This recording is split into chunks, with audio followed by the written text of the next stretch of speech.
ప్రభునందు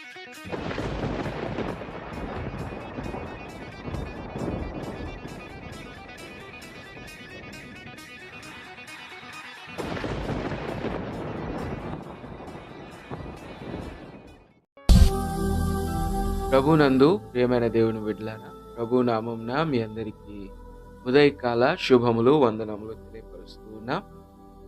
ప్రియ దేవుని బిడ్డలారా, కళ్ళు వంచి కళ్ళు మూసుకొని ప్రార్థనతో ఈరోజు దేవుని సన్నిధానంను ప్రారంభించుకుందాం. ప్రార్థన. మహాపరిశుద్ధుడా, సర్వశక్తిమంతుడా, మిక్కిలి ఉన్నతుడా, సర్వోన్నతుడా, సర్వాధికారి, మీకు వందనములు, స్తోత్రాలు, స్తుతులు చెల్లిస్తూ ఉన్నాం.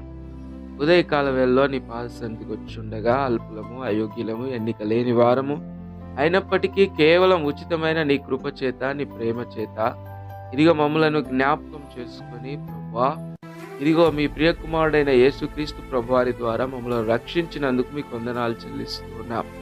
ఇదిగో తండ్రి, ఈ ఉదయకాల వేళలో మీ యొక్క వాక్యాన్ని జ్ఞాపకం చేసుకుంటుండగా వాక్యం ద్వారా మమ్ములను, మా కుటుంబములను మీరు దీవించమని దేవాన్ని ప్రేమగల హస్తాలకు తండ్రి మమ్మల్ని అందరిని అప్పగించుకుంటూ నజరేయుడు మా ప్రభువును రక్షకుడై యేసు క్రీస్తు శుభనామములో ప్రార్థన అడిగి వేడుకొంచున్నాం మా ప్రియ పరలోకపు తండ్రి, ఆమేన్.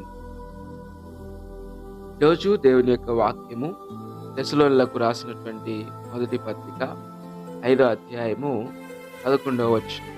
అపోస్తలుడైన పౌలు భక్తుడు తెస్సలోనిలకు రాసినటువంటి మొదటి పత్రిక 5వ అధ్యాయము 11వ వచనం.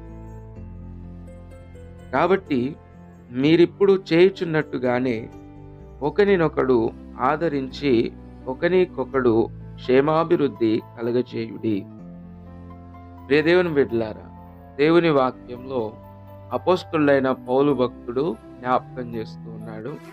హెల్ప్ ఈచ్ అదర్, ఒకరికొకరు అభివృద్ధి కలగజేసుకునుడి, సహాయం చేసుకునుడి అన్న విధానంలో పౌలు భక్తుడు జ్ఞాపకం చేస్తున్నాడు.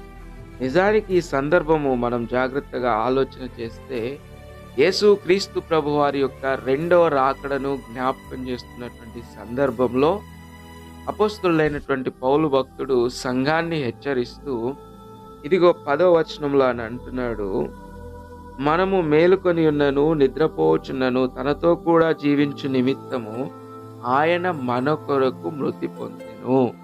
యేసు క్రీస్తు ప్రభువారు మనం ఎలాంటి పరిస్థితుల్లో ఉన్నా మన కొరకు ఆయన మృతి పొందారు అనే మాటను ఇక్కడ జ్ఞాపకం చేస్తున్నాడు పౌలు భక్తుడు.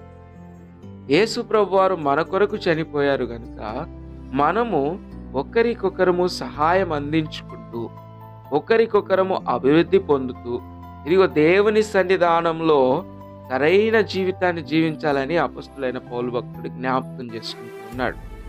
కాబట్టి ప్రియ దేవుని బిడ్డలారా, ఇది మనం జ్ఞాపకం చేసుకోవాలి. ఒకరినొకడు అభివృద్ధి కలుగజేసుకొనుడి అనంటే, క్షేమాభివృద్ధి కలుగజేసుకోండి అని అంటే ఇదిగో ఆత్మీయంగా ఒకరినొకరు అభివృద్ధి చేసుకోండి. కాబట్టి ఉదయకాల వేళలో మనము దీవించబడాలి అంటే మన తోటి సహోదరులను మనం అభివృద్ధి కలుగజేసే పరిస్థితిలోకి వారిని నడిపించాలి. తోటి వారి విశ్వాసాన్ని బలపరచాలి. అప్పుడు దేవుడు మనల్ని కూడా బలపరుస్తాడు, నడిపిస్తాడు. కాబట్టి ప్రియ దేవుని బిడ్డలారా, మరొక మాట మనం చూస్తే 9వ వచనంలో, ఎందుకనగా మన ప్రభు అయిన యేసుక్రీస్తు ద్వారా రక్షణ పొందుటకే దేవుడు మనలను నియమించెను, కానీ ఉగ్రత పాలగుటకు నియమింపలేదు. ప్రియ దేవుని బిడ్డలారా, మనం దేవుని ద్వారా రక్షణ పొందడానికే దేవుడు మనల్ని నియమించాడు, దేవుని ఉగ్రత పొందడానికి కాదు.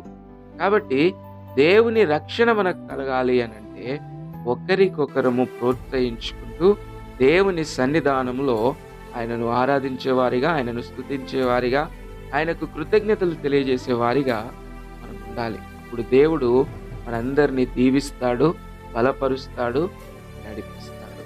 దేవుడు అట్టి కృప మనందరికీ కలుగజేయునుగా. కళ్ళు వంచి కళ్ళు మూసుకొని ప్రార్థన చేసుకుంటాం. ప్రేమ నమ్మకం కలిగిన మా ప్రియ పరలోకపు తండ్రి, మీ అమూల్యమైన శ్రేష్టమైన నామమును బట్టి నీకు వందనములు, స్తోత్రాలు చెల్లిస్తూ ఉన్నాం. ఇదిగో నీ మాటలు విన్న నీ బిడ్డల్ని బట్టి మీకు వందనాలు చెల్లిస్తున్నాము నాయన. ఒకరికొకరము క్షేమాభివృద్ధి కలుగజేసుకుంటూ మిమ్మల్ని స్తుతించే భాగ్యం మాకు దయచేయమని, ఇదిగో మీరు మా కొరకు కల్వరి సిలువలో ప్రాణం పెట్టారని, అదేవిధంగా మేము రక్షణ పొందుటకే కానీ ఉగ్రత పాలు అవ్వడానికి కాక మేము పిలువబడ్డామని నీ వాక్యం సెలవిస్తూ ఉండగా, మీ రక్షణను మేము పొందుకున్నట్లు, ఒకరికొకరం అభివృద్ధి కలుగజేసుకున్నట్లు మీ సహాయం మా అందరికీ దయచేయమని దేవా, ప్రతి గృహంలో నీ కృపను నీ కనికరంను తోడుగా ఉంచు. నజరేయుడు మా ప్రభువును రక్షకుడైన యేసు క్రీస్తు శుభనామములో ప్రార్థన అడిగి వేడుకొంచున్నాం మా ప్రియ పరలోక తండ్రి. ఆమేన్. ఇప్పుడు మన తండ్రి అయిన దేవుని యొక్క ప్రేమ, కుమారుడైన యేసు క్రీస్తు పరిశుద్ధాత్మ యొక్క సన్నిధి సహవాసం కూడిన మనందరికీ సర్వలోక పరిశుద్ధులకు ఇప్పుడు ఎల్లప్పుడూ సదాకాలము తోడయుండి నడిపించునుగా. ఆమేన్. అందరికీ ప్రైజ్.